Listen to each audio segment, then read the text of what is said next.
ada pelatihan. Jadi tadi tuh ada permintaan, jadi udah berapa hari sih sebenarnya.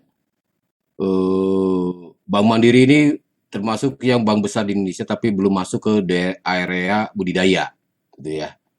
Nah sekarang mereka minta dibantu untuk supaya budidaya ini layak untuk dibiayai oleh bank, dibantu karena salah satu permasalahan di usaha budidaya, pengembangan usaha budidaya adalah akses finansial, ya, keuangan yang kadang-kadang kita juga kekurangan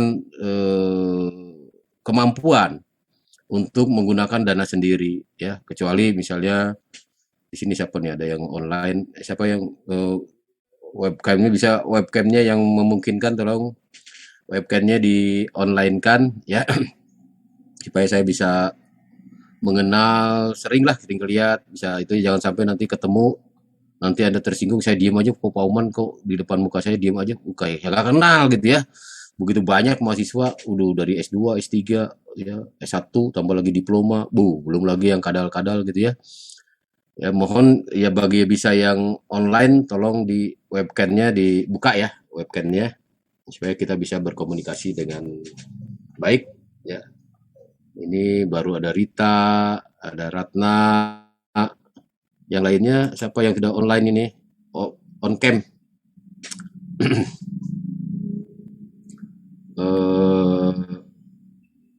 Tolong di on cam kan. Saya ingin memastikan. Saya yakin Anda nggak apa-apa posisinya sedang di luar rumah, kayak sedang di mana, sedang di taman, nggak jadi masalah karena memang sekarang situasinya sedang memungkinkan on cam, online ya, apa-apa. Jangan sedang tidur saja, ya, kan nggak bisa on cam sedang tidur ya. Ya, kerudung juga nggak usah dirapihin, yang penting tertutup dengan baik ya. Ini banyak sudah on cam, banyak yang putri ya, apa yang putranya banyak yang tidak bisa on cam. Pasang itu, pasang nomor aja ya, pasang nomor tinggalkan. Ini hampir 90% ini adalah putri, apa yang putranya semuanya luring.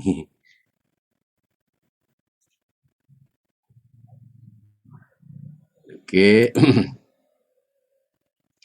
Ini banyak, iya banyakkan putri yang on cam, yang putranya kemana nih?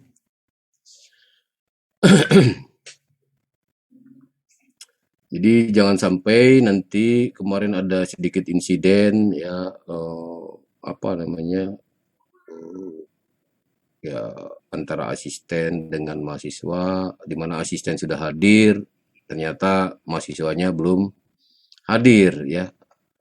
Asistennya pingin sudah luring, mahasiswanya online, nggak nyambung nih ya. Mudah-mudahan sih ke depan hal ini tidak terjadi lagi, kasihan asisten. Jangan sampai gara-gara hujan kemudian berubah jadi online ya. Tapi tetap hati-hati juga, ada beberapa kasus memang online ini menimbulkan penyebaran baru. Ya, kita juga harus tetap waspada terkait dengan kemungkinan tadinya sakit ya. Karena beberapa juga sekolah-sekolah pertemuan-pertemuan massal ini menyebabkan timbulnya lagi ya penularan baru ya. Kemudian juga ada juga yang diindikasikan sekarang strain baru, yaitu strain AY ya.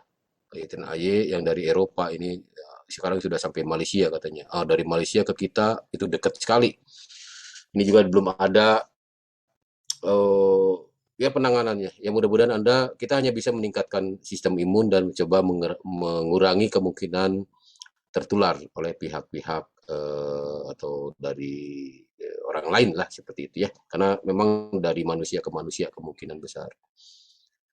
Inilah barangkali yang tetap harus kita hati-hati ya. Tapi beberapa informasi baru menunjukkan bahwa di antara Anda kemarin ada yang sakit. Ini benar nggak sakitnya, apa memang sakit capek biasa atau ada sakit yang memang ada indikasi COVID? Gimana, ada memberikan informasi? Masuk Pak. Ya, kenapa Medi? Kayaknya untuk teman-teman itu Mhm. kecapean Capean juga. aja ya? Oh, iya iya. Saya juga kemarin sempat itu kecapean sampling, itu agak demam juga malam, udah deg-degan juga sih. Tenggorokan saya sakit lagi. Ternyata mungkin karena, ya seharian dari pagi sampai malam kita mengadakan sampling di ruangan terbuka, jadi angin terus terpa, walaupun kita minum macam-macam karena kecapean, ya sempat naik juga temperatur saya, agak kaget juga. Ya saya minum vitamin C aja, nggak minum obat lagi, vitamin C aja, ternyata ya alhamdulillah malam turun ya. Ya artinya kelelahan ini tolong Anda jangan exciting ya pada saat memang ada beberapa kesempatan kita untuk luring harus tetap waspada ya terutama terkait dengan kesehatan ya Anda membentengi Anda dengan nutrisi yang bagus ya dengan juga makanan yang bagus karena kontak sulit kita hindari ya kadang-kadang kita menjauh mereka mendekat itu susah juga kan bisa kita lari-lari menghindari ya kita menghindari ya, orang lain mendekati gitu ya itu juga harus kita ya waspadai lah kadang ya kita bentengi dengan kesehatan ini ya baik memang di ruangan ini putrinya memang sangat banyak ya kita masuk ke pertemuan berapa kemarin kan kita minta untuk mengikuti pertemuan alumni itu ya alumni minta saya memberikan ya sedikit webinar ya terkait dengan ikan domestik ya karena ikan domestik kita ini sudah banyak yang punah tapi sebenarnya disukai tapi punah karena tidak ada melakukan ikan endemik ya karena tadi ya tidak ada yang melakukan proses domestikasi. Nah, mereka banyak juga yang tidak tahu proses domestikasi karena tidak tahu fisiologi reproduksinya nggak tahu nih gimana cara memulai memenihkannya. Ya kira-kira apa yang harus disiapkan, apa yang harus dilakukan. Banyak yang tidak tahu. Ya mereka banyak orang-orang kebijakan ya dari pemerintah daerah, tetapi orang yang mengerti tentang fisiologi reproduksi ikan itu sangat terbatas. Sehingga antisipasi apa yang harus disiapkan terkait dengan upaya domestikasi ikan-ikan lokal ini banyak yang gagap ya. Padahal simpel aja koleksi induk ya kasih makan syukur-syukur kalau bisa jos aja induksi ya. Biarkan dia mijah alami. Syukur-syukur kita bisa diurut ekstrim ya. Pakan alami udah ada artemia paling simpel ya. Pemeliharaan kita pakai air sungai lah, air apa saya yakin itu udah standar karena kebutuhan ikan itu paling tidak kalau ikan sungai mungkin pH-nya akan rendah. Ya dengan pH normal mungkin masih bisa. Nah, ini karena pengetahuan fisiologi reproduksinya yang masih sangat terbatas, maka kita gagal untuk mendomestikasi ikan-ikan potensial ya di dalam eh, apa namanya upaya untuk menghindari kepunahan. Ya mereka biasanya punah itu umumnya dikonsumsi. Artinya kalau ini dijadikan ikan budidaya pasti laku karena punahnya itu dikonsumsi. Makanya kemarin kuliah kemarin kami minta Anda mengakses atau link ke sana. Mudah-mudahan ada yang link paling tidak bisa mengetahui permasalahan budidaya terutama di dalam domestikasi. Domestikasi ikan-ikan endemik. Ya mudah-mudahan Anda yang masih di lokasi di rumah domisili ya bisa mencatat kira-kira ikan ikan-ikan apa ikan-ikan lokal apa yang potensial untuk didomestikasi ya itu yang paling tidak informasi yang kemarin. Nah kita pertemuan udah keberapa nih kalau dihitung mah udah 12 ya.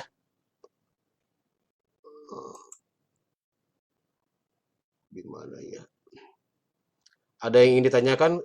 Mungkin barangkali sebelum kita mulai, ada Pak saya pengen tanya ini Pak. Ada yang, nah itu ada nggak? Silakan aja. Ada yang menemukan sesuatu yang baru di lapangan, ya. Ada yang apa namanya ingin disampaikan atau ingin ditanyakan. Barangkali selama Anda antar minggu kemarin dengan sekarang silakan sebelum kita lanjutkan.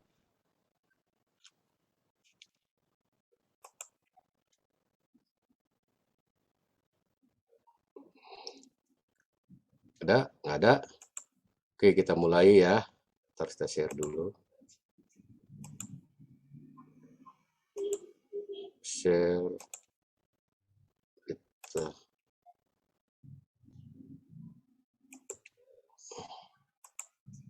Ya, moluska ya. Kita masukkan ke moluska. ya.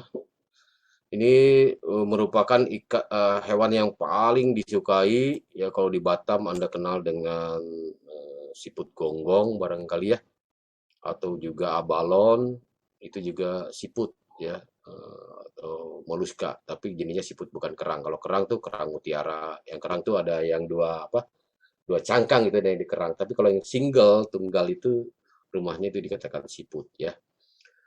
Ini siput atau dikatakan moluska atau yang berbadan lunak itu dikatakan berasal dari bahasa Yunani yang ada molluscus yang berarti lunak. Memang tidak ada tulang, tulangnya dijadiin cangkang ya.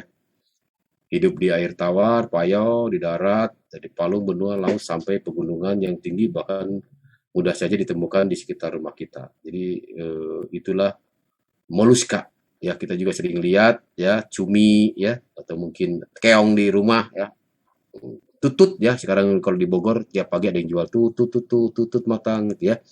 Itu juga mungkin di antara Anda juga banyak juga yang mengkonsumsi tutut ya. Jadi dia memiliki kemampuan untuk adaptasi luar biasa ya, sampai ke Himalaya, Mount Everest itu ya, para ahli fosil membongkar batu-batuan di sana, ternyata di sana banyak cangkang-cangkang moluska. Ketinggiannya di atas 8.000 meter. Ini aneh juga nih, dari mana nih moluskanya? Dan diduga itu adalah moluskanya dari laut ya, dari marine. Jadi aneh, di ketinggian 8.500, 8.800 itu ada cangkang-cangkang dari moluska atau kerang laut. Bisa dibayangkan dulu terjadinya seperti apa itu, bisa naik ke atas itu ya, batuan itu ya. Jadi di sini kita lihat ada yang sifatnya di darat, ada juga yang di laut ya, berenang, ada yang bentik ya di dasar, ya, ada juga yang bisa dilengkapi dengan kemampuan untuk berenang ya, kayak cumi-cumi dia mampu berenang, oktopus juga mampu berenang. Ada juga yang geser aja ya, geser ya. Ya, ini diperkirakan sekitar 75.000 jenis ya, serta 35.000 jenis dalam bentuk fosil. Jadi luar biasa banyak sekali ya. Kalau kita lihat di sini banyaknya ini gastropoda. Jadi yang kayak keong ini yang istilahnya kaki badan ya, berkaki perut. Jadi perutnya dibuat untuk jalan ya. Yang sisanya bivalva, kerang-kerangan. Jadi banyak siput sebenarnya ya. Biasanya bivalva. Kalau kita lihat di sini ya, bentuknya ada perseringian tutut ya, kemudian ini ada keong Anda sering lihat mungkin keong racun yang belang-belang, atau keong mas ya, ada di sawah-sawah itu ya. Ada limak ya yang kadang-kadang di kayak lintah ya, padahal dia nudibranchia, dia tidak memiliki cangkang, dia keong tapi tidak ada cangkang. Ada yang dentalium yang seperti gigi yang lebar gitu, dalamnya sebenarnya ada makhluknya. Mytilus, octopus ya, ikan gurita, yang kita juga nyangka bahwa hewan ini memiliki kecerdasan yang tinggi. Ada Unio ya, atau kerang mutiara ya. Ada kiton, ini termasuk yang primitif. Jadi bentuk-bentuknya ya seperti ini. Ini yang besar ini ya. Ini jenisnya kalau nggak salah ini jenis yang kayak Mytilus ya, yang besar ini ya. Yang kalau kita kejepit mungkin bisa putus tangan kita ya. Tapi ini banyak yang konsumsi juga. Ini kalau dilihat bentuknya ya unik juga ya, bentuknya seperti unik ya. Moluska ada cangkangnya, ada juga yang tidak bercangkang ya. Seperti itu. Nah, berdasarkan daripada struktur tubuh ya, struktur tubuh dia ada yang Amphinuora, Gastropoda, Cephalopoda, Scapopoda, dan Polycephoda atau Bivalvia. Ya. Wah, ini ada yang lewat nih, ondel-ondel ini lewat di rumah saya ya. Ini ondel-ondel salah satu untuk mencari nafkah masyarakat. Sebenarnya ini ciri dari orang Betawi marah ini karena ondel-ondel dipakai untuk setiap hari ada di jalan. Padahal kalau mereka biasanya adanya pada saat ulang tahun ya. Jakarta saja baru keluar ondel-ondel, sekarang ondel-ondel keluar tiap hari gitu ya. Nah, kembali ke sini kita lihat Yang Amphineura. Jadi Amphineura adalah jenis moluska yang masih primitif dan hidup di sekitar pantai. Ya, Amphineura memiliki tubuh yang simetri bilateral dan memiliki beberapa insang. Jadi bernapas dengan insang yang ada di dalam rongga mantelnya. Jadi Amphineura contohnya adalah Chiton. Tadi kita lihat Chiton seperti ini dia. Chiton bergerigi lah kakinya bawah. Kalau lihat dari bawah ada yang lihat dari atas. Ya. Kemudian paling banyak ini adalah gastropoda. Ya, gastropoda adalah hewan yang mengandalkan perutnya sebagai kaki dan memiliki habitat di darat, air tawar maupun di laut. Umumnya gastropoda memiliki lapisan cangkang. Ya, contohnya adalah siput. Di siput kita lihat ini dia, ini gastropoda, ini juga gastropoda. Ya, dia berjalan dengan perut seolah-olah gitu ya. Gastro, perut. Cephalopoda. Ini cephalo ini kepala. Jadi kepalanya jadi kaki gitu alat bergerak ya. Cephalopoda memanfaatkan kepalanya sebagai alat gerak.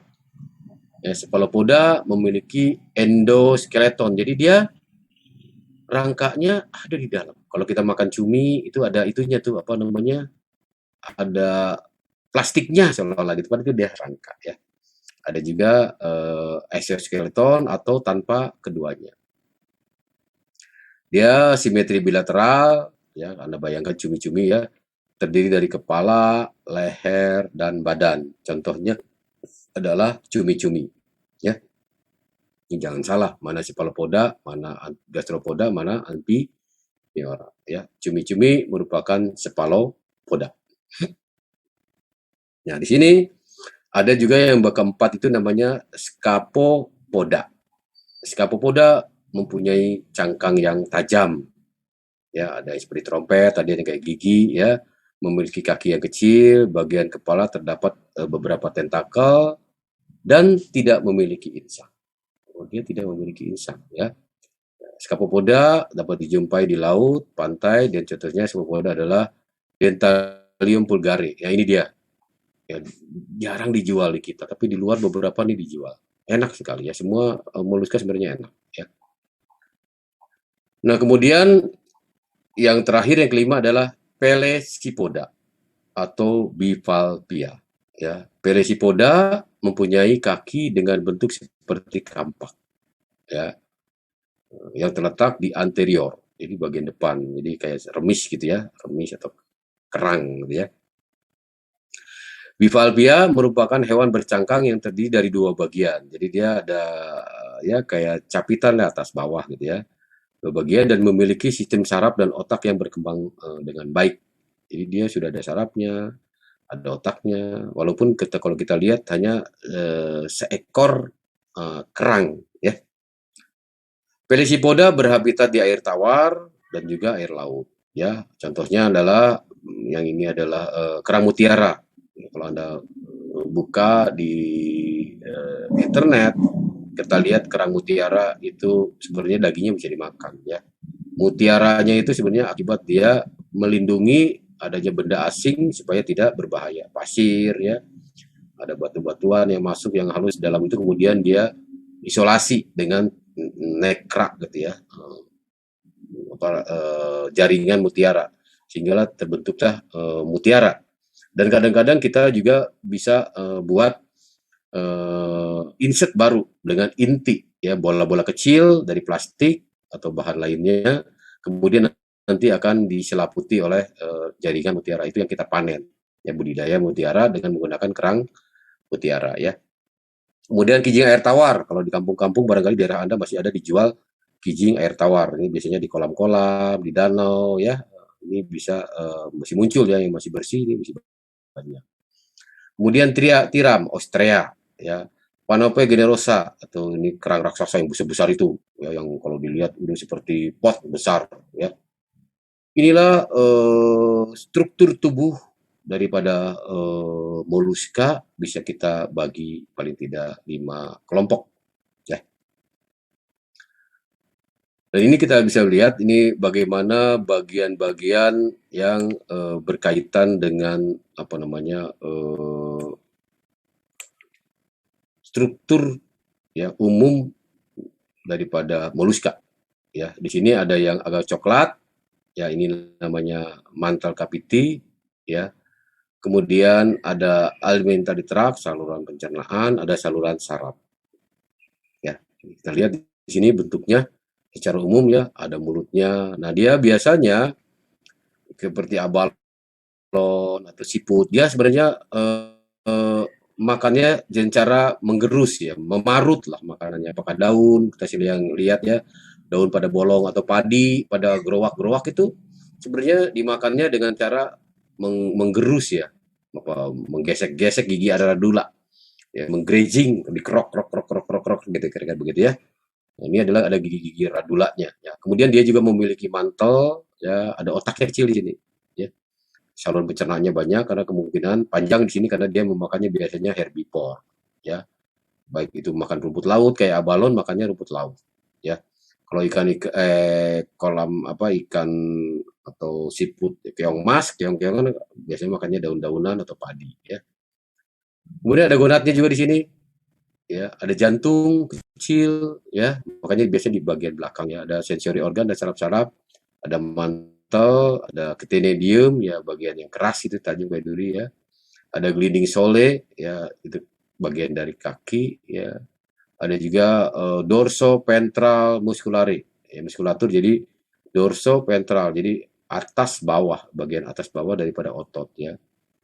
Kemudian ada juga di sini ya, ternyata setelah dimakan di mulut ini ada gigi radula. Ini ternyata ada apa namanya perut awal ya, kayak kayak boleh dikatakan kayak memamah biak dia. Ya sebelum dicerna itu ada beberapa kantong awal untuk mungkin pencernaan awal karena kebanyakan dia herbivore ya. Ada kamar-kamarnya. Nah, di sini ada bagian-bagiannya, ini namanya selanogastrus ya, corynopeteta, sampai ujung-ujungnya terbagi ya, paling kanan bawah ini bipalpa, kerang-kerangan yang paling primitif kita tahu, kerang remis ya, atau kerang darah. Ya, ini kelompoknya seperti ini ya. Kita bisa lihat lagi ya, mantel cavity seperti apa, mantelnya yang hijau saluran pencernaan, yang kuning saluran pencernaan saraf, yang ungu ini adalah reproduksi, yang hijau adalah excretory system apa namanya excretory, ada urin ya, pembuangan, kemudian jantung ya, perikardium atau heart ya. Ini yang merah. Ini kita masuk lagi ke Scanopoda yang tadi mirip dengan apa namanya, Cephalopoda itu yang mirip dengan pisau ya, tajam. Nah, di sini di dalamnya juga seperti itu sederhananya. Artinya paling tidak ada 6 organisasi organ itu sudah tersedia dengan penempatan yang luar biasa unik ya, sehingga dia bisa hidup dengan distribusi yang luas dari mulai laut sampai ke laut dalam sampai ke pegunungan yang paling tinggi ya. Yang paling kenal di sini kita mungkin gastropoda, kerja di sini siput, familiar bagi kita, ternyata di dalamnya tuh melintir-lintir banyak. Mungkin kalau Anda bisa makan siput ya, atau apa namanya keong mas ya, atau tutut ya, biasanya kalau di Jawa Barat itu ya.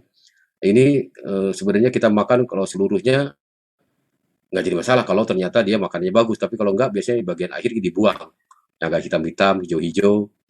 Padahal kalau kita kasih itu makan itu di kolam babakan ya, kalau pernah ke kolam babakan itu, saya mengangkat itu di kolam banyak ya, berkilo-kilo banyak karung itu namanya keong mas. Nah, karena kita ragu dengan apa yang dia makan, kita berok dulu itu di satu kolam, kemudian kita kasih makan berupa sayur-sayuran dan daun bawang ya, bawang daun ya, atau daun bawang yang panjang-panjang itu hijau, kita makan. Ketika beri makan, kita biarkan itu dalam 1 hari.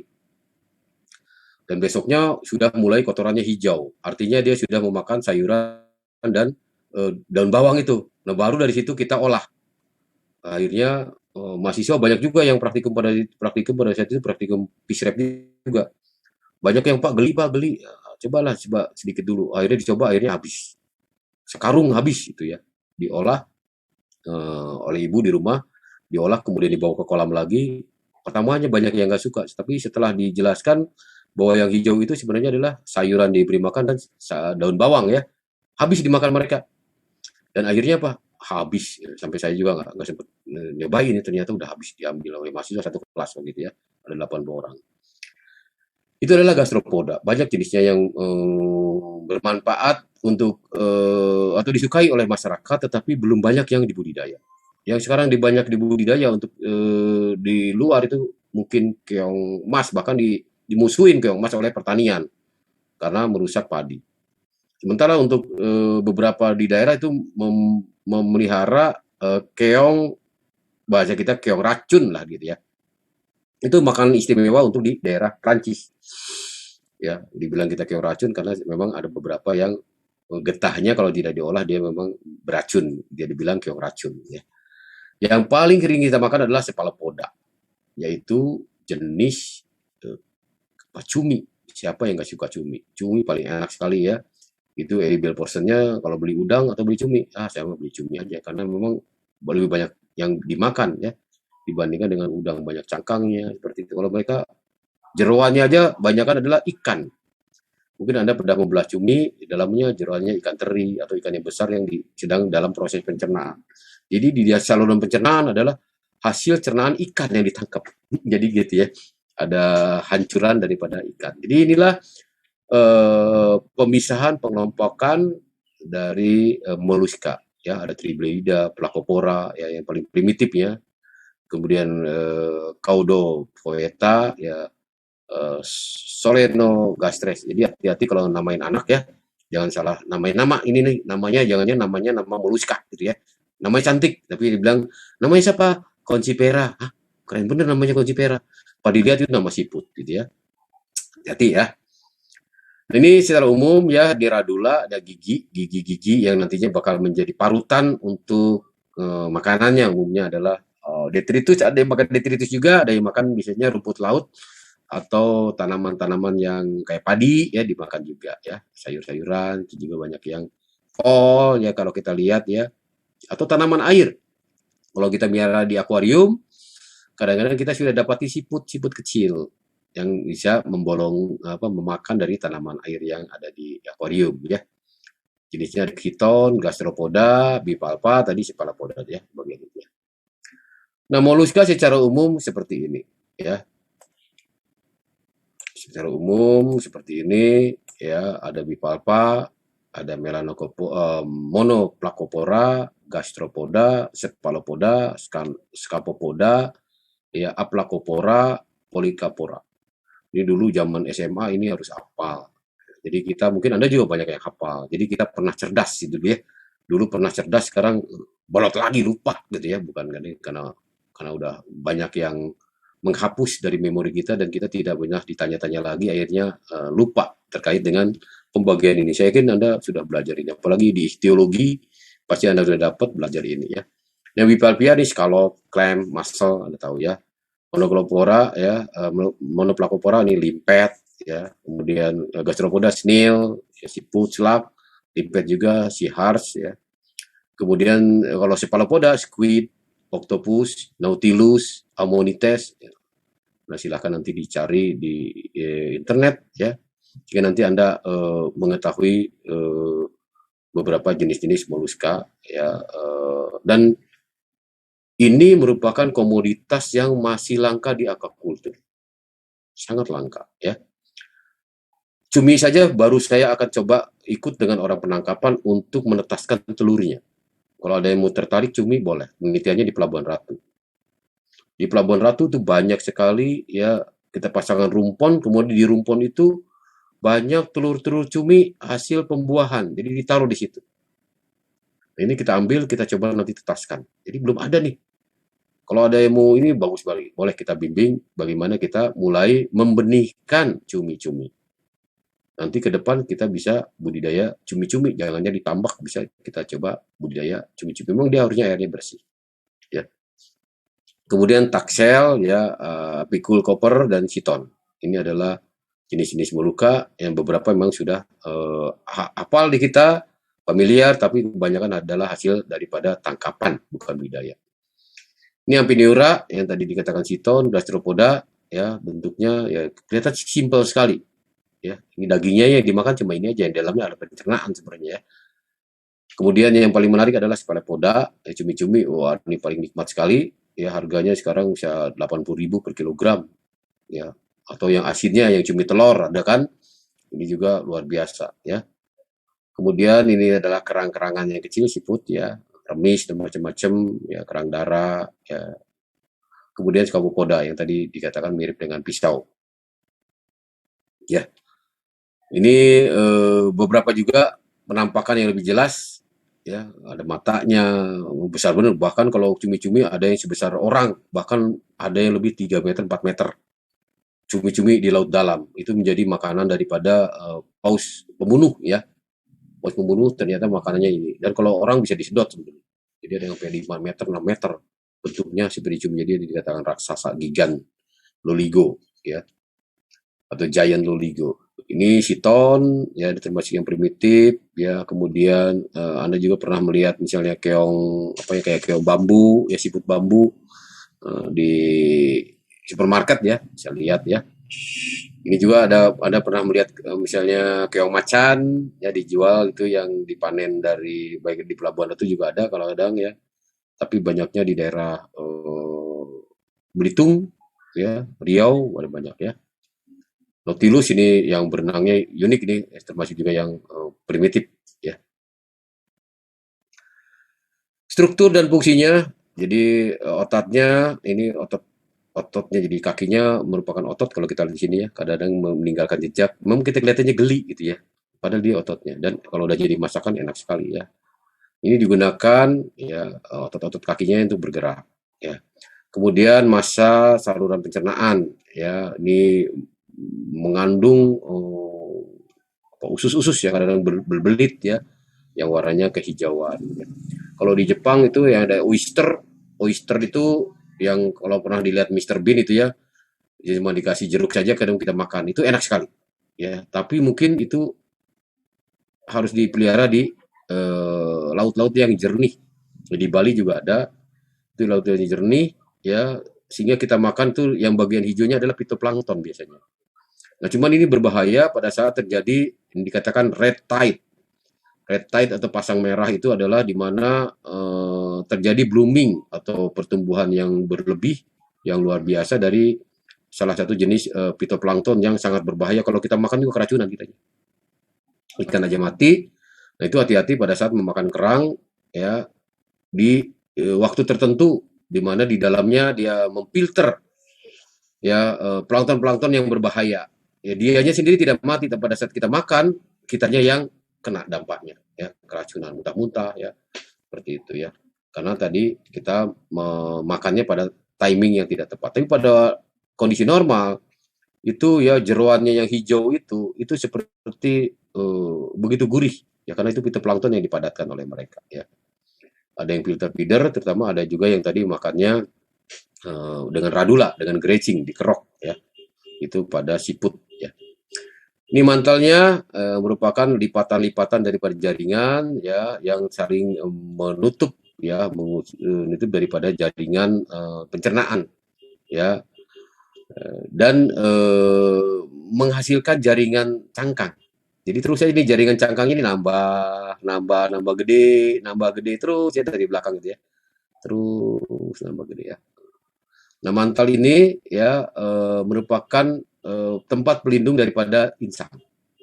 Di dalamnya ada anus ya, dan juga saluran-saluran pembuangan lainnya ya. Kemudian dia memiliki gigi ternyata. Ternyata di sini diam-diam ada giginya ya. Namanya scrap food. Jadi pada ikan cumi-cumi juga kalau kita bedah gitu di bagian mulutnya itu sebenarnya ada radula, gigi yang melingkar ya. Itu yang kadang-kadang kalau kita makan agak keganjal di gigi sendiri, kita coba keluarkan, itu adalah gigi daripada si ikan cumi. Tapi beda, dia bukan untuk marut, tapi dia untuk menggigit ya, menggigit, menyedot ya. Sementara pada radula, pada keong biasanya dikerok-kerok ya, dikerok terbolong habis, jadi halus ya. Struktur tubuh utamanya ya, moluska ini kaki berfungsi bergerak, merayap atau menggali ya. Sebagian kaki moluska diganti dengan tentakel yang berfungsi untuk menangkap mangsa ya.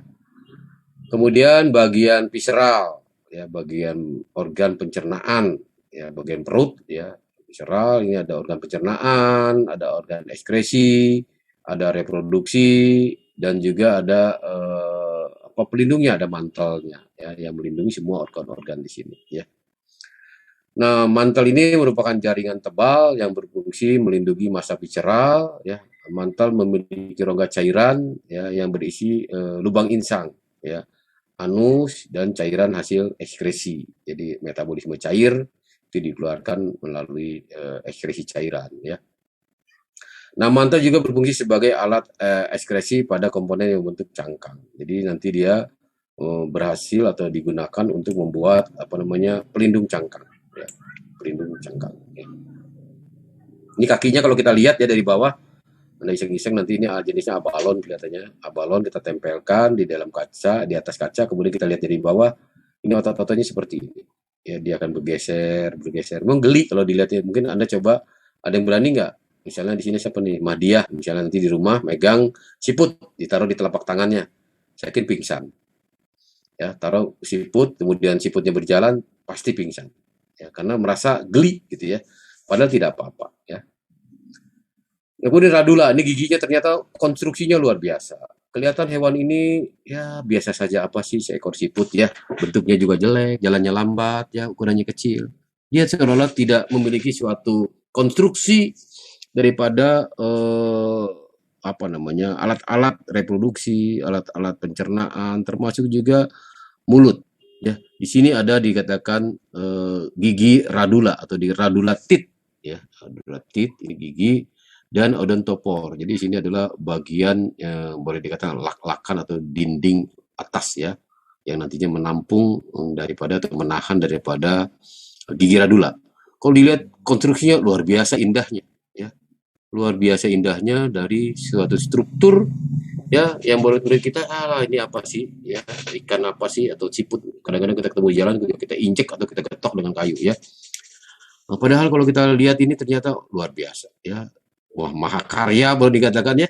Ya, salah satu ciptaan Tuhan yang mungkin levelnya memang lebih rendah dibandingkan vertebrata. Di sini ada gigi-gigi yang berbaris dengan rapi, dan ini kalau diputar, digeserkan, maka apakah tanaman atau tumbuhan atau mungkin rumput laut juga akan hancur ya. Seperti ini ya. Kita lihat di sini gigi-gigi radula, dia putar, bergerak, dikosrok-kosrok terus ya. Ini mulutnya, ini radulanya terus dia gosrok-gosrok gitu ya, dengan cara perputaran pergerakan otot. Ini misal makanan ya, makanan itu yang sudah hancur akan terangkat ke atas ke dalam ya. Ada oesophagus ya, kemudian ada radula sak, kantong radula. Jadi kantong radula ini kadang-kadang dikeluarkan atau tidak, jadi bisa diumpetin giginya ya, keluar masuk ya. Ada radula retraktor, ini otot-ototnya, ada retraktor, sehingga dia bisa apa boleh dikatakan kayak menjulur, kira-kira begitu ya. Luar biasa, indah sekali. Nah, kita belum sampai mengamati seekor siput sampai sedetil ini. Ini mantelnya, ini pada contoh pada kiton ya, kita lihat nih sel yang bergerigi di atas ini adalah sel ya. Kemudian di bawahnya ada otot yang dikatakan mantel ya, saluran pencernaan, gigi radula ini yang berputar ini nanti untuk menghancurkan ya tadi makanan ya. Ada lambungnya gede banget ini ya, karena memang dia adalah kebanyakan herbivore ya. Lambung besar, pencernaannya besar karena memang dia memerlukan waktu untuk melakukan pencernaan ya. Kemudian ada kelenjar pencernaan, ini foregut digestive gland. Ini adalah enzim-enzim atau kelenjar-kelenjar pencernaan. Kemudian di belakang juga ada midgut digestive gland ya. Ada pencernaan di bagian tengah. Kemudian di sini ada kantong untuk jantung ya, peridia capitale, rongga jantung. Kemudian di sini ada jantungnya, ada gonad di sini, gonadnya besar juga. Oh, banyak gonadnya ini ya, besar. Ya, gonad, ada excretory organ ya untuk pencerna urin ya. Ada anusnya di belakang, ada saluran pencernaan, saluran saraf. Ternyata sarafnya bukan di atas, sarafnya justru di bawah dekat kaki. Makanya dia kadang-kadang sensitif kalau kita pegang kakinya langsung berkontraksi ya. Ini ada kaki di depan, kemudian ada juga ring saraf. Ternyata di sini ada ring saraf ya, nanti untuk menutup atau membuka mulut ya. Sangat primitif sebenarnya, tapi kalau dilihat konstruksinya sudah sangat apa namanya luar biasa ya, yang lengkap lah, saluran pencernaan ya, untuk juga peredaran darah, saluran reproduksi itu sudah tersedia dengan lengkap, walaupun ini hewannya sangat primitif ya.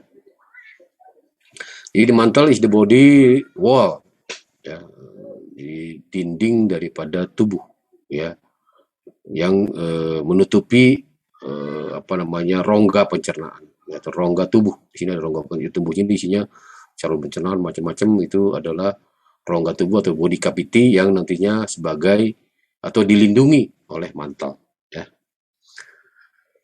Kemudian houses de Pisciria, jadi menyediakan tempat bagi Pisciria saluran pencernaan ya, comb-like molluscid gill, dan juga ada juga insang. Di sini insangnya dikatakan mirip dengan sisir ya, dengan sisir yang di bawah ini mungkin insangnya ya.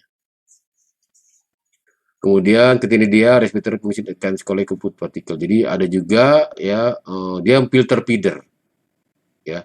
Sambil dia napas, sambil dia nyaring, kemudian nanti diambil saringannya untuk dimakan. Jadi dia filter feeder, ada beberapa ya.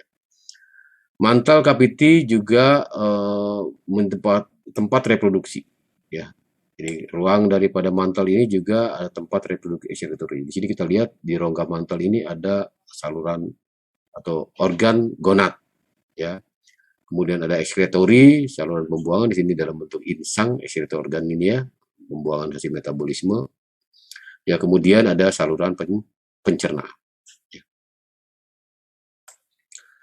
Ingestion and digestion. Jadi kita lihat ya bagaimana radula ya menggunakan apa namanya gigi, sebagai gigi difungsikan untuk meng-scrap ya, mengerok ya daripada ganggang atau algae ya, dari batu-batuan ya, kadang nempel di permukaan batu, dia keruh, dia kerok-kerok ya, makanya dia kadang-kadang pinter juga ya, sehingga dia kelihatannya kok nggak makan tapi dia bisa gemuk ya, ternyata makanannya sangat lembut ya, yang ada di permukaan batu, permukaan tembok, kalau bisa di kolam itu dia akan kerok dan kelihatan bekas kerokannya ya, itu digunakan giginya, gigi radula ya. Mulutnya di bagian anterior dan anusnya di bagian interior, dan usus yang lurus. Tadi kalau kita lihat ususnya lurus aja, nggak banyak belok-belokan ya, karena memang pencernaannya sangat sederhana, dan yang dimakan juga sudah dihaluskan dengan radula sehingga memudahkan untuk proses pencernaan selanjutnya. Ini Placopora ya, dia kita lihat siton, memang ini termasuk yang primitif, ini udah jutaan tahun dia hidup di laut ya, atau ada di bumi ya. Kayak kura-kura ya, ada apa namanya selnya, tumpukan sel ya, cangkangnya berbuku-buku ya. Kita lihat 7 sampai 8 plate lempengan ya, memang luar biasa ya, indah sekali kalau kita lihat, dan mungkin ini termasuk yang sudah jarang ditemui ya, karena punah.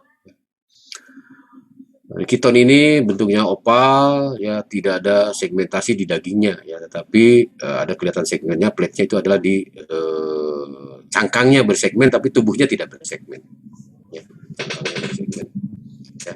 Makanannya jadi menggunakan radula untuk memotong dan mencerna daripada ganggang ya, atau algae ya. Ya biasanya itu adalah di laut ya. Ini biasanya ada di apa namanya batu-batuan ya, karena dia sifatnya memang menggerus alge-alge yang ada di permukaan ya.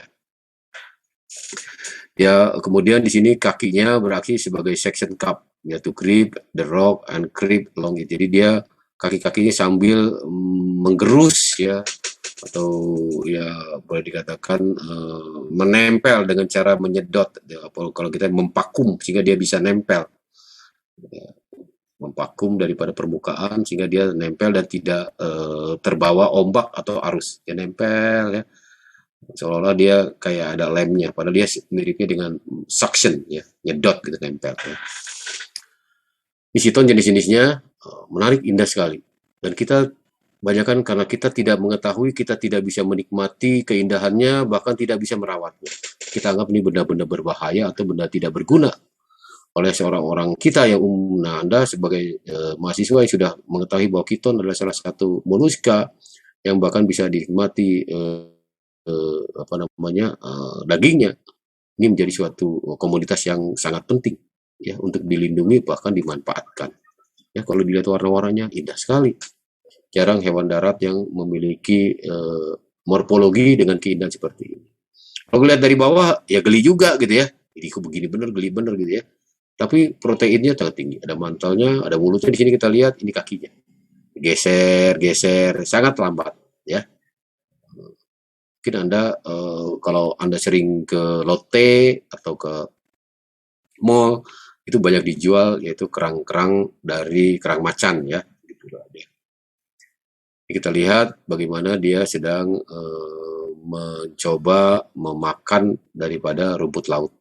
Ya, rumput laut dia gerus, itu nanti menjadi makanan dia. Ini juga rumput laut yang nempel di permukaan batu, dia sambil bergerak ya, nempel. Nah, itunya seperti pemotong rumput. Keren, gerus saja, sangat-sangat lambat ya. Seperti itu ya. Kemudian cephalopoda. Ya, cephalopoda ini makanannya kita lihat ya dia sebagai predator. Dia bukan tadi yang makan dengan radula tadi ya, makan alge, tapi dia predator. Ya. Tentakelnya ya dia merangkap atau menangkap daripada mangsa ya. Kemudian ada juga yang menyuntikkan racun sehingga dia bisa mabok ya, atau mungkin pingsan sehingga dengan mudah untuk ditangkap ya. Itu cara bagaimana dia menangkap. Dia adalah predator. Strukturnya ini kita lihat ini memodifikasi kaki ya, kaki-kakinya menjadi otot-otot yang sifatnya nyedot, nyipon, sep ya. Itu jadi kita kalau dekat-dekat sipon cumi yang tadi besar yang ukuran 5 meter, jangan-jangan kita juga ke sipon menyedot. Jadi gerakannya adalah menyedot ya, dengan menyedot kemudian dia sudah si mangsanya itu masuk ke lingkaran mulut, maka dia akan gigit dengan gigi radula, kemudian secara perlahan ditelan ya. Jadi dia memodifikasi kakinya semuanya menjadi sipon ya, melingkar di sekitar mulut menjadi suatu konstruksi mirip dengan sipon ya. Ini merupakan bagian dari kaki dan kepala. Jadi kepala dan kaki bekerja sama membentuk satu organ yang sifatnya. Kalau kita lihat sini sifatnya menyedot. Ini kita lihat kepalanya kecil. Jadi sini kepala dan mata, di sini kakinya gabung kepala dan mata jadi gabung ya. Mulut apa kalau dibilang sih memang cephalopoda. Tapi apa itu kaki apa tangan gitu ya. Mana lucu, baru tangannya dulu baru kepalanya nempel ya. Unik ya. Kemudian amonites ya, kita lihat ini dulu dia amonites. Kemudian sini dulu ya sipon ya. Kemudian secara evolusi ya, kemudian bahwa moluska ini dia memiliki saluran pembuluh darah yang tertutup. Ya, dia tertutup. Jadi tidak ada kayak udang ya terbuka gitu ya, dia tertutup ya. Dan sudah memiliki saluran sensor atau sistem saraf yang sempurna dan bahkan memiliki otak. Maka dikatakan kadang-kadang dulu pada saat Piala Dunia atau Piala Eropa dia memiliki kecerdasan yang tinggi ya. Dia bisa keluar dari wadah yang boleh dikatakan tertutup dengan rapih, itu dia bisa keluar dengan cara yang luar biasa. Jadi dia termasuk hewan moluska ya, oktopus ini yang memiliki kecerdasan tinggi dikatakan gitu ya. Kemudian di sini dia memiliki cangkang di dalam ya, cangkang di dalam boleh dikatakan kayak lempengan lah gitu ya, lempengan jaringan ya, seperti plastik atau seperti juga larut kitin ya. Ini ada di dalamnya ya. Dia mantel sama ya, otot-ototnya juga melindungi dari saluran pencernaan dan cangkang umumnya tidak ada cangkang. Di luar tidak ada memiliki cangkang kayak cumi-cumi maupun pada oktopus ya, dia tidak ada cangkangnya. tidak ada cangkang, tapi ada rangka dalam seolah-olah ya, internal skeleton atau endoskeleton ya. Di sini kita lihat ya Chamaeroid nautilus ya, pada Chamaeroid nautilus hanya pada cephalopod ya yang dengan satu eksternal cangkang. Jadi ada yang moluska yang memiliki cangkang atau cephalopoda yang itu namanya Chamaeroid nautilus ya, karena dia dikatakan chamber ya karena luarnya itu memiliki external cell. Itulah salah satu cephalopoda yang memiliki cangkang. Ya. Kemudian Ammonites ya, ini juga ternyata dia ada cangkangnya. Nah, ada cangkangnya. Ini dikatakan Chamaeroid nautilus, ini dia bergeraknya dengan tetap aja dengan kepala, tapi dia ada cangkangnya lucu juga ya. Jadi seolah-olah menjadi keong yang bisa berenang gitu ya. Tanggung nih udang bukan ya. Kemudian cumi-cumi bukan ya, karena dia ada cangkangnya. Tapi bergeraknya dengan ibarat cumi-cumi yang mempunyai cangkang gitu ya. Cumi-cumi memiliki cangkang. Lihat kalau dilihat kepalanya ya memiliki cumi-cumi atau oktopus yang memiliki cangkang. Bagian tubuhnya ditutupi oleh cangkang ya. Jadi di sini kita lihat ada yang celless cephalopod. Jadi tidak memiliki cangkang, itu adalah cumi-cumi dan oktopus ya. Tetapi yang dikatakan Chamaeroid nautilus yang ini Ammonites adalah ada cangkangnya ya. There were probably celled mollusks. Jadi dia merupakan moluska yang memiliki sel, memiliki cangkang ya. Dan kemudian ya beberapa mengalami evolusi dan dia kehilangan cangkangnya, kemudian berubah menjadi yang cumi-cumi dan oktopus, kira-kira begitu evolusinya. Jadi awal-awalnya adalah bercangkang, kemudian makin maju makin tidak bercangkang. Bukan terbalik ya. Bukannya tadinya tidak bercangkang kemudian bercangkang, tapi awalnya adalah tidak bercangkang, kemudian dia kehilangan cangkangnya, berkembang menjadi cumi-cumi, squid, octopus, kira-kira. Ya.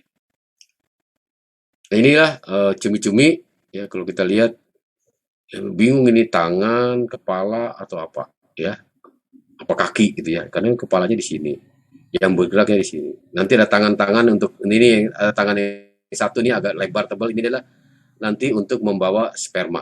Ini pada saat kawin ini yang menjulur. Yang menariknya itu cumi-cumi, kalau nanti Anda makan cumi-cumi boleh dilihat lah, ada nggak ya tangan-tangan yang agak melebar seperti ini, tidak lancip. Nah ini adalah jantan, berarti dia cumi-cumi jantan. Ini kalau ujian harus tahu nih mana cumi-cumi jantan, mana cumi-cumi betina. Kalau ada praktikumnya, tapi sekarang ya tidak optimal lah karena masih hibrid ya. Ini juga jenis-jenis cumi-cumi ya, jenis-jenis cephalopod ya. Kalau kita mau puta ya, yang cangkangnya lebar di dalam ya, itu bukan cangkang ya, ada bagian yang kayak sel, kayak tulang di dalam, lebih lebar, lebih keras ya, keluarga dari cephalopoda, mirip dengan cumi-cumi ya. Kalau kita belajar dulu histologi, wah ini harus hafal ini dulu ujiannya ya, detil dan udah mulai rumit kelihatannya dibandingkan tadi kita melihat siput ya, sudah mulai rumit. Bayangin ini tentakel. Nah ini tentakel yang ada kayak pelebaran kayak tangan lebar, ini adalah sebenarnya tentakel untuk jantan ini ya, yang nanti alat untuk memindahkan spermatopori dan memasukkannya ke mantel betina. Jadi diantar nanti ya, diserah keterimakan ya. Di sini ada gigi-gigi atau dikatakan taring, ada arm, tangan ya, dikatakan ada otaknya juga kecil di sini. Ada brain ya. Kemudian ada salivary gland ya, saluran pencernaan kelenjar ludah dan saluran pencernaannya di sini juga ada ya. Ada jantung nih yang merah. Saluran ternyata udah ada darahnya sebenarnya, tapi darahnya sangat primitif ya. Ada esophagus ya, ada ginjalnya, ada lambungnya. Ini yang sering kita lihat, ternyata ada isinya, padahal kita sangka itu telur, padahal bukan telur, itu adalah jeroannya dia, hasil pencernaan daripada ikan-ikan yang dia tangkap ya. Ada cecum ya, ada mantle artery ya, ada pen ya, bagian belakangnya itu keras ini nantinya, ada mantle Daging luarnya ini kita makan, ada gonat. Nah, ini kira-kira ini mungkin kelihatannya jantan. Ya. Nah, gonat ini yang sering kita makan cumi telur. Nah, harganya yang asin itu ya mahal ya dibandingkan cumi yang gepeng-gepeng ya. Di sini ada pena yang warnanya. Jadi sudah dipisahkan antara pena dan arteri. Ya, ada jantungnya, ada gonodak, saluran untuk apa namanya gamet. Gonodak sudah ada, saluran gonad ini sudah ada. Jadi hampir lengkap, hampir sama dengan pada ikan. Cuman dia masih moluska ya. Kemudian ada branchial heart, jantung, ya, ada usus, ya, ada ingsak. Inilah yang orang kadang-kadang geli dengan warna hitamnya. Padahal warna hitam itu kalau di luar di Jepang itu kita makan itu ya apa rameng itu mie atau mie goreng itu ada yang hitam ya dengan cumi-cumi jadi tidak dibuang. Dan itu disinyalir memang anti kanker. Jadi kalau Anda makan cumi jangan dibuang. Kalau saya cumi itu yang paling dibuang cuma giginya di sini nih, yang jauhnya ini ya. Ini kita buang nih, yang gigi-giginya kita buang. Yang lainnya sama plastik di sini ada pen ya, yang kadang-kadang keras itu kita buang. Yang lainnya kita makan. Karena nggak ada yang hitam-hitamnya juga kalau bisa jangan dipecahin, ya dimasak bareng-bareng kemudian dimakan. Dan ini diduga sebagai anti kanker. Nah dia dibuatnya ini untuk kalau dia di dalam keadaan stres, ya kalau kita dulu praktikum di Pelabuhan Ratu, dia di ujung genteng pada saat malam atau pagi-pagi, ya masih ada air pasang, ya kita bisa mendapatkan cumi sedang pada berenang. Itu kita lempar dengan batu, pas kena dia akan melemparkan hitamnya itu, bos, nembak itu jadi hitam. Seru juga itu ya. Jadi itu tahun berapa? Seperti 80-an ya, 85 itu praktikum di ujung genteng ya di Pelabuhan Ratu. Itu cumi masih kalau udah sore banyak yang pada berenang gitu ya. Nah, kita lemparkan aja pakai batu iseng ya. Kena cuminya itu dia langsung menghindar sambil menembakkan tintanya. Begitu juga kalau dia diburu. Ada predator memburu dia supaya dia kehilangan arah si predatornya, dan dia bisa menghindar itu dengan menyemprotkan tinta. Di sini ada ingsak. Ya, di dekat ingsak ada gil. Ya, ternyata dia ada gil. Di sini tempat masuknya panel with pulp. Di sini masuknya air. Nah, masuknya air. Ya, ini nanti disinilah yang nantinya akan menjadi pintu pertama ya untuk oksigen. Ya, seperti itu. Ini anatomi ya daripada cumi. Ya, Anda harus hafal ini. Nanti kalau ujian dikasih gambar, ini bagiannya apa, Anda paling tidak udah tahu ini perutnya Pak, ini gonatnya, ini tangannya. Ya, karena dari anatomi itu nanti akan Anda bisa mempelajari fungsi. Dari fungsi Anda tahu fisiologisnya, ya Anda tahu bagaimana harus menjaganya supaya dia tetap baik ya dan perannya bagi kehidupan maupun pertumbuhan daripada si cumi ini. Ya. Ini belum ada yang melakukan penelitian cumi. Kalau ada yang tertarik boleh kita nanti ke Pelabuhan Ratu ya kita bekerja sama dengan ahli-ahli penangkapan cumi. Paman tolong nih diteliti nih katanya. Saya nggak ngerti budidayanya karena sering banyak telur-telur cumi yang ditinggalkan oleh induknya ditempelkan aja di bagan atau di rumpon gantung. Nah, setelah netas, ini belum ada perkembangan lapanya apa, perkembangan embrionya seperti apa, pakan awalnya apa, belum ada yang meliti. Ya. Bagi yang tertarik, boleh. Yang memiliki tantangan, sering menginginkan tantangan-tantangan yang berat, menarik. Ya, ya menarik ini ya, jenis-jenis cepalopoda, cantik-cantik bentuknya, kadang serem juga ngelihatnya itu ya. Ya. Ada yang seperti ini ya. Ini adalah Chambret nautilus tadi ya. Kemudian nautilus, ya octopus, ini juga mengerikan. Ya, kalau udah nempel tangannya nempel sekali ya. Bisa, ya kemudian kita lihat di sini ada cumi-cumi yang cangkangnya ini kulitnya ini bisa berkamuflase. Kalau Anda lihat di televisi dia bisa berkamuflase menyesuaikan dengan bentuk dasar. Ya, dasar perairan atau di kerang-kerang sehingga dia ini dinamis nih. Pewarnaannya bisa seolah-olah dia ada hewan hidup yang ada di dalam kulitnya. Jadi kromatopornya itu sangat dinamis ya untuk berkamuflase karena dia gampang benar dikonsumsi ya. tinggal nangkep aja, kayaknya predator mendapatkan nikmat yang luar biasa. Nggak ada hal-hal yang berbahaya. Dan dia hanya bisa hilang ya tadi dengan hanya menyemprotkan apa namanya tintanya, kemudian hilang daripada pandangan predator. Jadi dia memang pemangsa yang paling atau pemangsa yang paling mudah untuk ditangkap dan mungkin banyak yang menyukainya ya termasuk juga manusia. Ya. Jimmy tadi sudah jelas ya ada water jet ya untuk nyerap dan tembak sekencang-kencangnya untuk lari ya. Nah, ini selalu dikasih gambarkan ada tentakel yang lebar ini ya. Seperti itu ya. Ini adalah jenis apa kerang-kerangan barangkali ya. Kalau dikatakan ya istilahnya kerang ya kalau kita istilahnya ya. Karena dia ada sepasang, remis macam-macamnya ini sepasang. Ini bisa dikatakan kerang. Kalau siput rumah satu biji aja. Ya kemudian di sini adalah jenis apa namanya tadi kerang air tawar gitu ya, kijing gitu ya. Dan juga di sini ada kakinya, di sini ada kemudian ada air keluar ya. Basuh dulu ya. Karn sipon, dia nyedot shot. Kemudian masuk sini ada juga yang difilter baru dia dikeluarkan. Jadi keluar masuk kayak knalpot ya. Gitu ya, tapi airnya nanti masuk ke dalam sini ya. Umbo bagian atasnya gitu ya. Ini ototnya aduktor. Kalau kita lihat dia nanti kadang-kadang ngebuka ke kiri, ngebuka kanan, di sini ada ototnya nih. Ada engselnya. Ini kan dia double nih sebenarnya atas bawah. Nah, kalau didirikan gini sebenarnya dia seperti ini. Di tengahnya ada otot, di sini ada engsel di atasnya ini ya.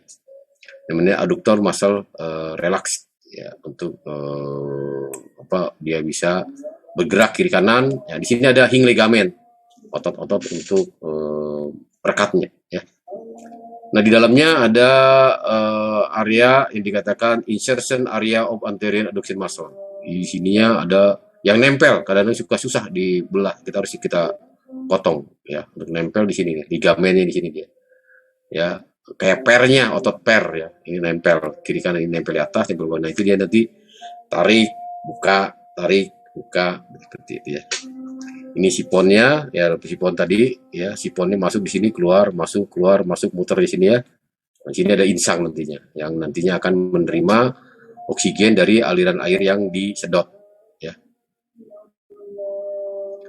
Nah, kebetulan ada ajan dulu ya, kita tinggal istirahat sebentar ya. Di tempat saya ada ajan, mungkin tempat Anda ada yang udah duluan atau ada yang belum ya. Kita istirahat sebentar aja. Ya.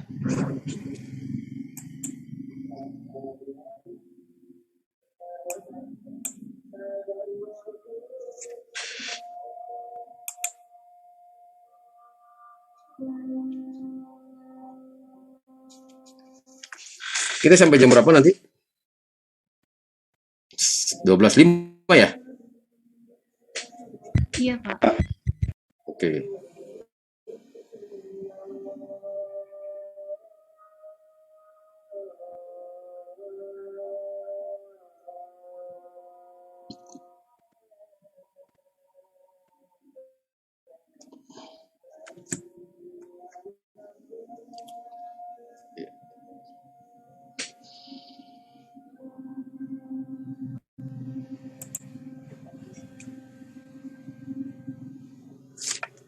Bagi yang mau minum, silakan minum ya. Jangan sampai Anda dehidrasi.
Baik, kita lanjutkan ya.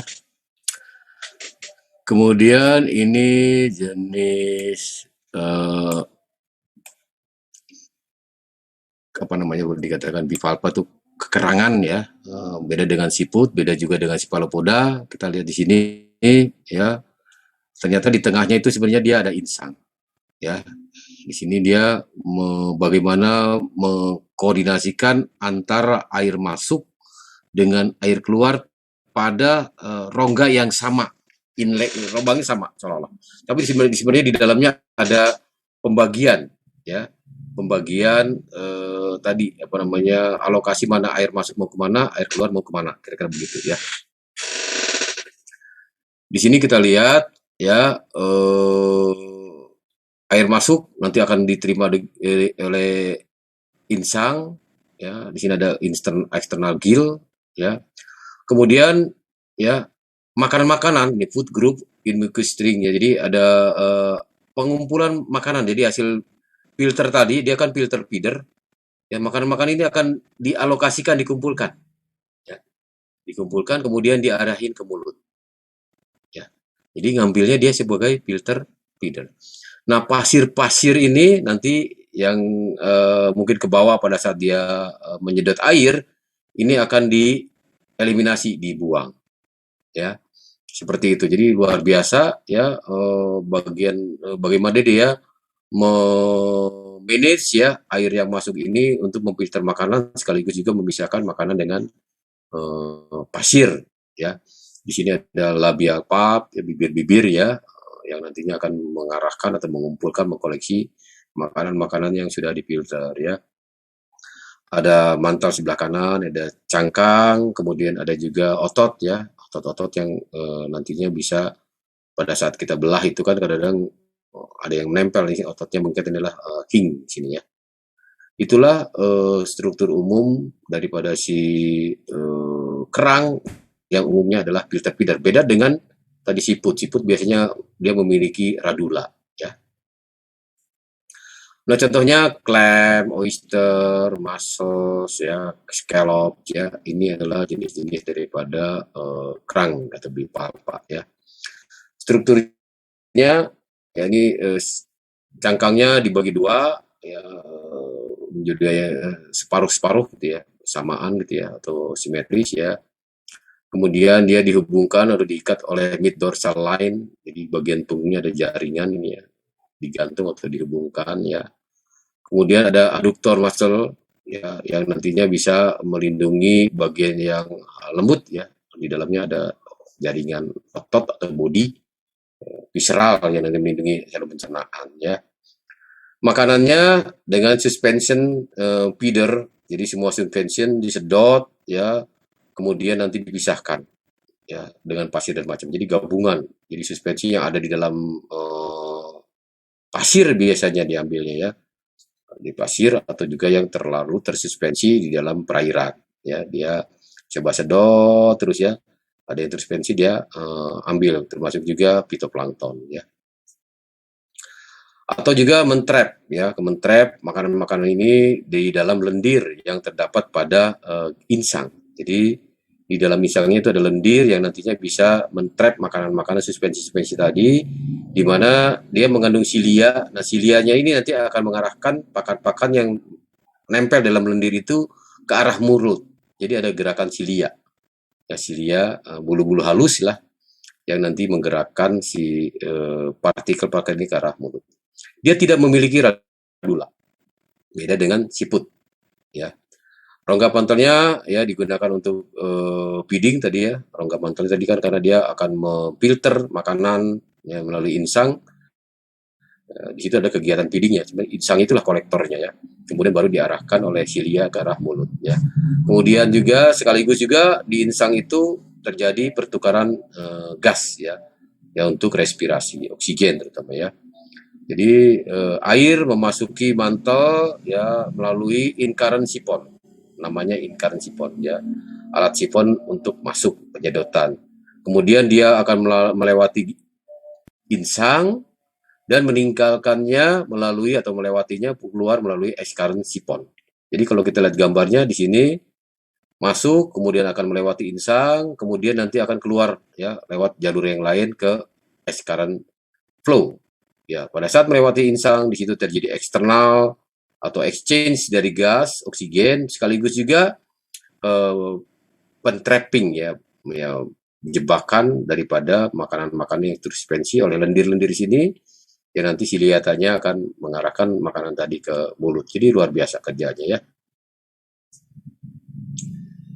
Ya, bodinya ditutupi oleh mantel, ya, kemudian cangkangnya ada dua, ya, umbonya ujungnya ada bagian paling tua, paling tua itu yang kadang-kadang warnanya agak putih-putihan gitu ya, itu dikatakan umbo atau awal muawal, the oldest part of cell. Jadi bagian yang paling tua. Jadi dia numbuhnya bukan dari belakang, tapi dari ujung-ujung cangkangnya itulah dia tumbuh sebenarnya.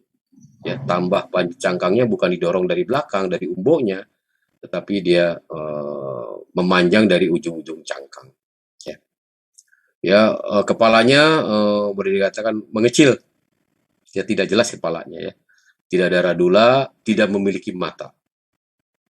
Nah, jadi dia beda dengan siput. Siput kadang-kadang ada matanya nonjol keluar ya. Beberapa juga ada juga yang memiliki mata yang ada pada pinggir-pinggir daripada mantel ya. Kemudian kaki umumnya untuk seperti skop ya, tajam gitu, lempengan tajam aja, pipih ya, boleh dikatakan bentuknya seperti itu kakinya.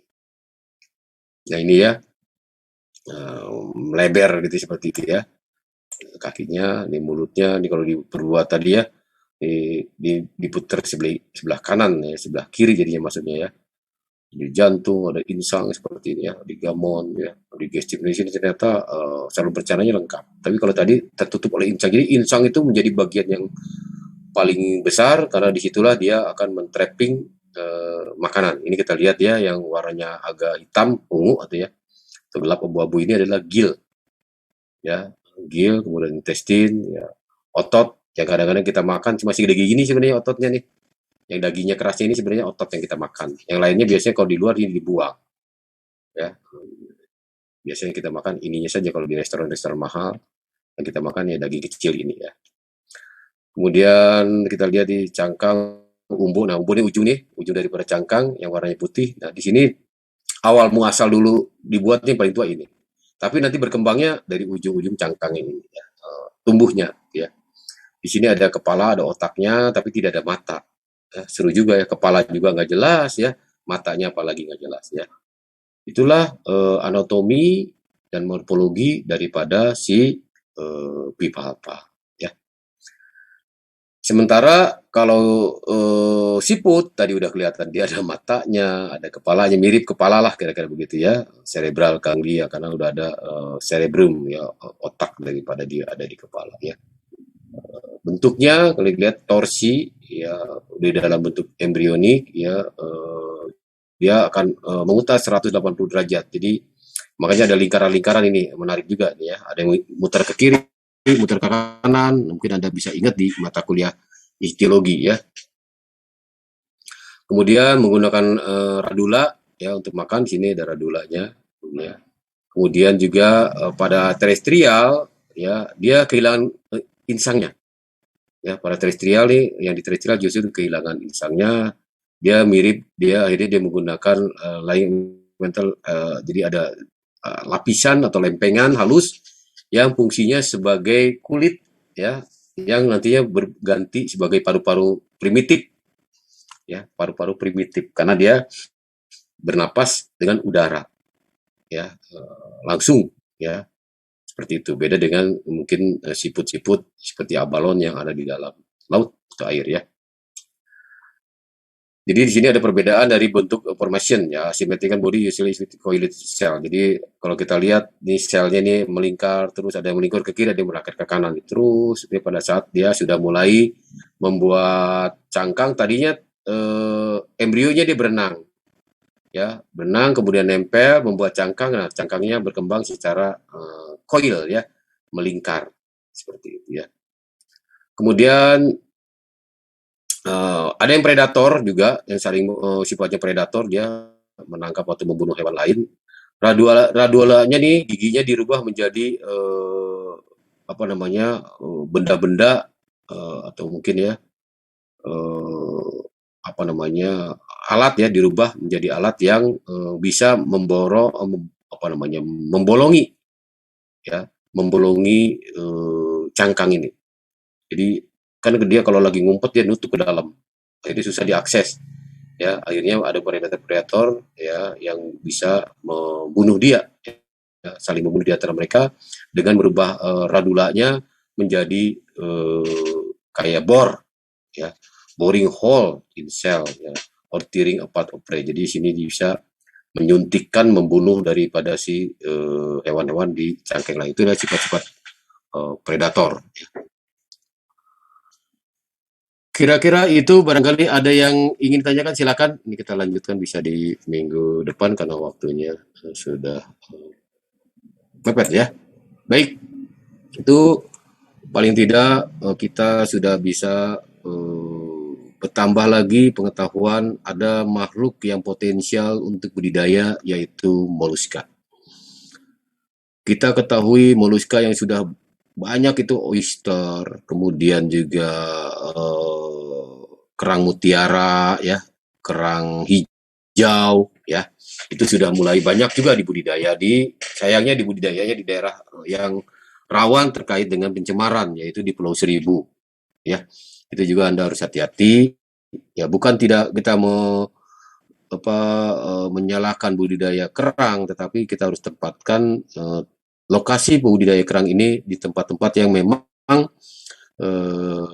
layak untuk ikannya dikonsumsi. Tapi kalau misalnya kerangnya ini hanya untuk filter feeder, membersihkan perairan, itu juga bagus.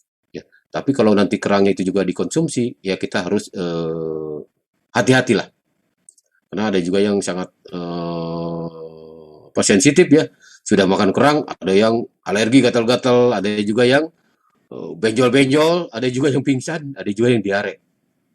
Bisa jadi kualitas kerangnya sudah lama, sudah busuk ya, karena mereka mungkin dari mulai ditangkap sampai dijual di depan rumah Anda sudah berhari-hari dan tidak difasilitasi dengan sistem transportasi atau fasilitas pengawetan handling yang cukup, terutama es dingin. Memang kerang, kalau Anda makan kerang paling nikmat. Saya paling dulu masih kecil ya, waktu Jakarta masih bersih itu ya. Kerang hijau itu waduh, sepiring sendiri kerangnya aja habis itu ya. Dagingnya aja. Kalau sekarang agak mikir-mikir nih. Jangan-jangan ya udah banyak cemaran ya. Nah, itu juga harus jadi hati-hati. Atau nanti Anda makan tapi jeroannya tuh yang hijau-hijau, Anda bersihkan dulu, Anda buang. Ya, Anda rendam dengan garam, Anda cuci berkali-kali ya. Masaknya dipastikan matang, diungkep lah istilahnya gitu ya, atau di semi presto ya. Kemudian ada juga yang memasaknya dengan arang ya, untuk memungkinkan penyerapan bahan-bahan berbahaya tubuhnya ya. Kalau misalnya Anda alergi, minumnya ada norit atau anti alergi ya. Karena ada beberapa yang, pas saya suka kerang sih sebenarnya, tapi aduh saya takut, ya minum aja anti alergi nggak jadi ya. Tapi kalau di daerah-daerah lain banyak juga yang sebenarnya daerah bersih gitu ya, pas pada makan juga pada gatal juga, karena memang ada bahan-bahan yang memang sangat sensitif ya buat menimbulkan alergi. Jadi belum tentu bahwa dia alergi itu disebabkan karena dia dipelihara di tempat yang tercemar, bukan. Bisa jadi kitanya yang tidak tahannya terkait dengan senyawaan asam amino tertentu yang dihasilkan oleh hewan laut. Dan kemudian beberapa yang lainnya kayak cumi-cumi sangat potensial, harganya sangat tinggi, 75.000 per kilo, tapi belum ada orang yang memulai budidaya. Jangan-jangan ke depan kita bisa budidaya cumi-cumi. Ayo, siapa yang mau ya? Ya saya tantang, ini kita akan melakukan pionir pertama kali menetaskan telur cumi-cumi. Itu saja dulu. Telurnya netas, perkembangan embrionya seperti apa, nanti pas keluar gitu seperti apa bentuknya belum ada yang tahu. Kalau di YouTube banyak, tapi secara budidaya orang-orang mahasiswa gitu hasil penelitian belum ada. Nanti pakannya apa, memang harus bisa kutu air atau mungkin makannya artemia atau makannya pelet atau makannya jus daripada daging ikan, belum tahu. Harganya bagus. Jangan-jangan pertumbuhannya cepat karena semuanya daging. Nggak ada tulang, nggak ada sisik ya. Jangan dikasih makan langsung jadi daging, kasih makan jadi daging. Kalau yang lain-lain kan ada jadi tulang, ada jadi sisik, aduh repot ya. Kalau ini kan kasih makan langsung jadi daging. Jangan-jangan FCR-nya sangat bagus sekali. Edible porsinya tinggi. Ini potensi. Bagi ada yang berpetualang, ayo ya, saya udah mendapat tawaran ini dari Prof Mulyono, Pak, dia termasuk yang menemukan atraktor cumi. Ya, Man ini orang budidaya nih. Oke, nanti saya cari mahasiswanya, barangkali ada yang tertarik untuk mulai penetasan saja. Ambil dari alam, kita koleksi di akuarium, ya, kita perlakukan dengan suhu yang berbeda atau salinitas yang berbeda, kira-kira mana yang cepat netas. Ya, setelah itu kita lihat embriologinya. Dia netasnya berapa jam, kira-kira dari mulai menetas sampai itu perkembangannya seperti apa. Nggak ada yang tahu. Ya, kalau udang dari Naupli, ya, Naupli, Joea, Mesis, wow, udah banyak yang neliti. Ya, udang itu masih ada cangkang. Kalau kita kasih makan, sebagian makanannya kita buang. Karena jarang ada yang makan cangkang. Ya, dibuang. Dan itu adalah pakan kita. Tapi kalau cumi, kayaknya apa yang kita beri, itu semuanya bisa dimakan. Ya, itulah beberapa perspektif, ya, pengetahuan, ya, informasi terkait dengan moluska yang barangkali ke depan menjadi salah satu komoditas yang penting, baik itu untuk konsumsi dan juga untuk perbaikan lingkungan, karena dia filter feeder. Bisa jadi dia tidak dimakan, tapi kita budidaya untuk memperbaiki lingkungan, karena filter feeder, bahan-bahan organik yang terlarut, dia suspensinya, diserap sama dia, jadi bening lagi. Nanti dia produksinya apa? Ya udah biarin aja. Jadi kan pakan ikan bisa juga. Ya. Nah, jadi kita tahu bahwa tujuan budidaya tidak selalu untuk konsumsi ya. Ada juga untuk kepentingan lingkungan, ada untuk industri, ada yang untuk umpat. Mari kita kembangkan. Nah, silakan kalau ada yang ingin tanyakan, maka boleh bebas, jangan takut salah bertanya. Ya, tidak ada yang salah ya dalam bertanya, yang salah itu yang tidak bertanya. Pak, izin bertanya. Silakan Mbak Dia. Iya Pak, sebenarnya tadi saya cari-cari di Google Pak, tentang kan kalau kerang itu udah ada yang dibudidaya Pak. Nah saya cari di Google itu terkait ini Pak, penambahan hormon.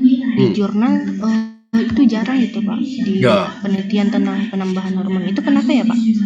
Padahal kan kalau di ikan udah banyak, cuma kalau yang di kerang ini belum ada, terus padahal kan budidayanya tuh potensi ekonominya cukup tinggi ya Pak, kok belum ada penelitian tentang hormonnya.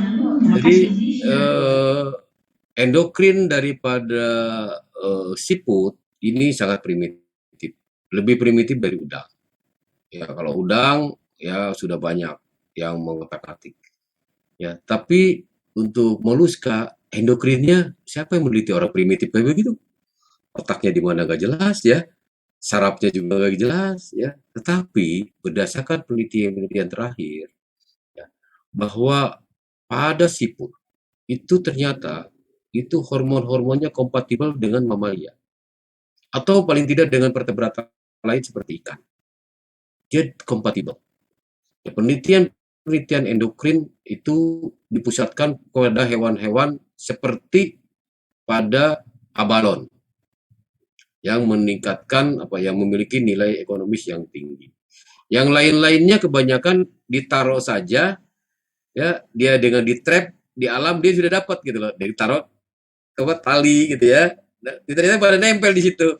Kita taruh tali di situ, dia kan pembuahannya di luar dan mungkin jutaan banyak di situ telurnya ya, sangat kecil. Jadi untuk bangsanya kerang hijau ya atau kerang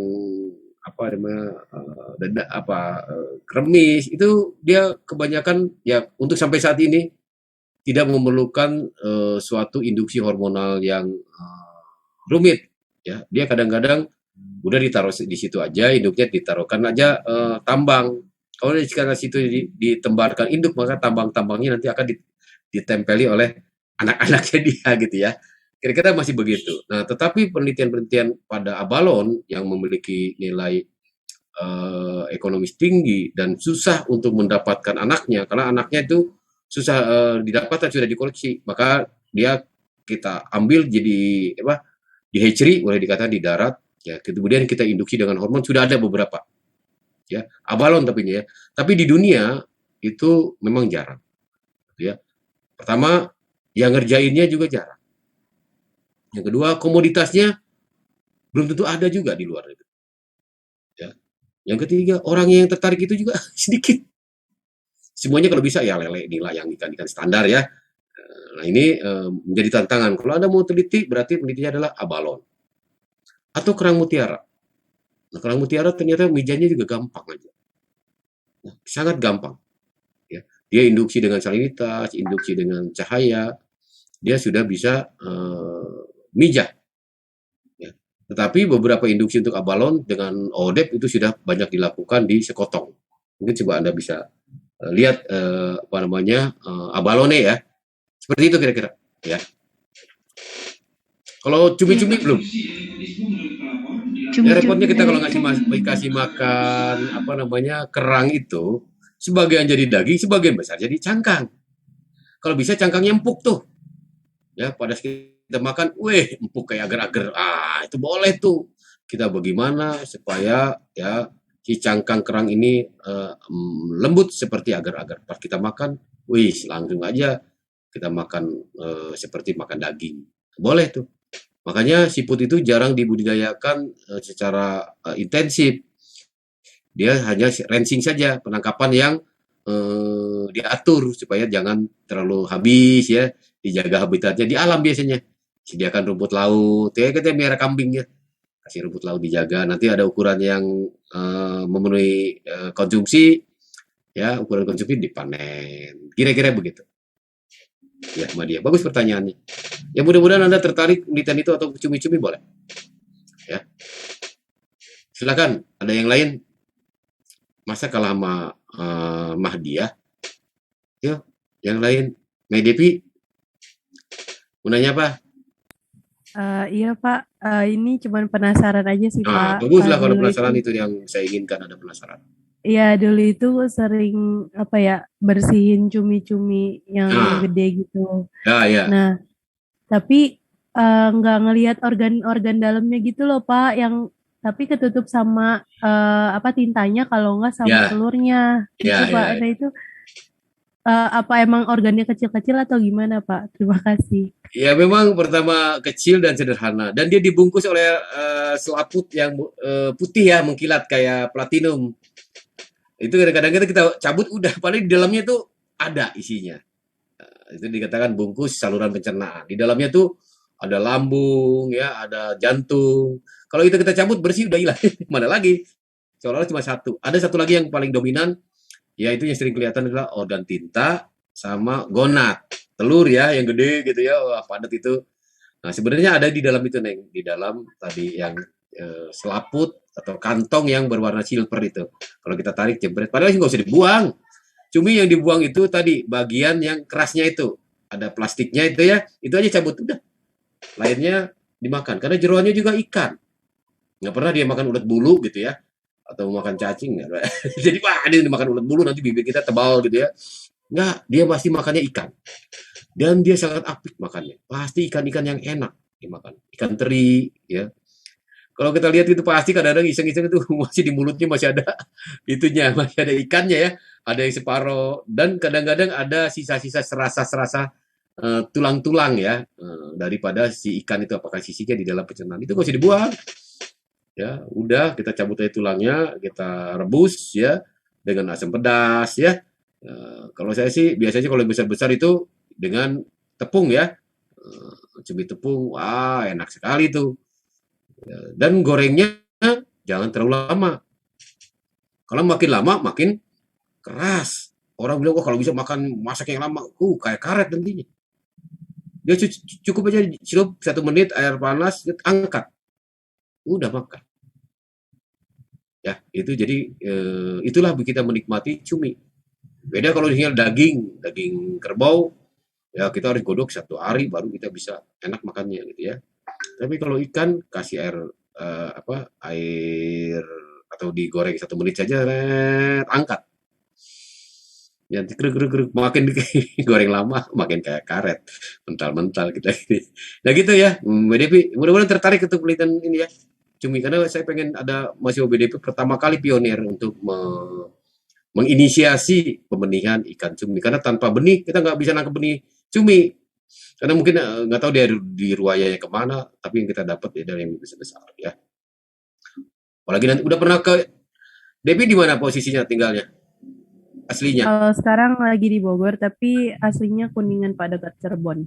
Oh, Cirebon ya, situ juga mungkin banyak kali cumi, tapi di selatan di Pelabuhan Ratu itu yang masih segar-segar cuminya besar-besar ya, ada yang segede orang juga kalau yang tangkap itu ya, itu luar biasa di situ.